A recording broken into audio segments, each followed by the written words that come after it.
Baik, jualan minyak buluh perindu berunsur syirik, jejaskan akidah dan adab ketika pulang ke kampung ketika sambutan Hari Raya.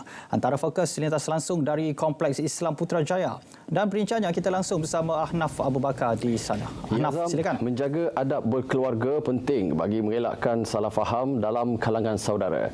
Ini termasuk apabila ada yang memilih menginap di inap desa atau hotel berhampiran ketika pulang berhari raya atas faktor menjaga aurat.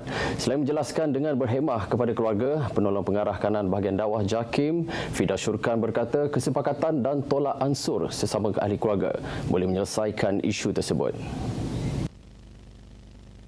Namun sekiranya kalau kita boleh ada kekuatan, mungkin balik kampung, sepakat adik-beradik untuk cadangkan yang lelaki saja tidur kat luar.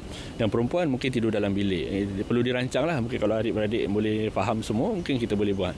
Ataupun mungkin yang lelaki tidur belah sana, penjuru lain, yang belah perempuan tidur belah penjuru lain perempuan. Ataupun perlu ada tirai dan sebagainya. Itu kita boleh rancang. Dan menjaga aurat isteri dan anak-anak kita.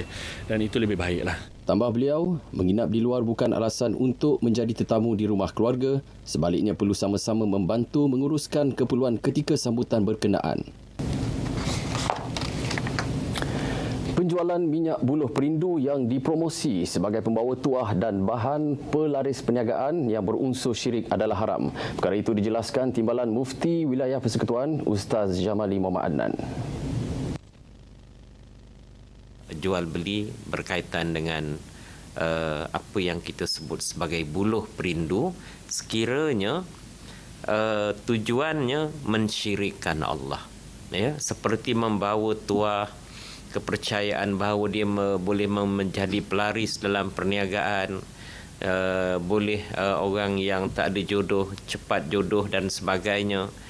Dan inilah yang kita sebut sebagai khurafat di alam maya. Ya, bagaimana kita lihat pelbagai barangan dijual tanpa mengira sama ada dia menepati kehendak syarak ataupun tidak. Ya. Ini kerana jual beli barangan yang mempunyai unsur syirik adalah diharamkan. Jelas beliau, sekiranya buluh perindu tersebut dijual beli atas dasar dijadikan seruling ataupun hiasan, maka hukumnya adalah harus. Jualan yang semakin meluas di laman sosial itu membimbangkan kerana ada pihak mendakwa minyak tersebut boleh mengikat kasih sayang dengan menggunakan doa-doa mustajab. Justru beliau menasihati umat Islam menjauhi dan tidak terlibat dengan perkara-perkara yang mendatangkan syirik.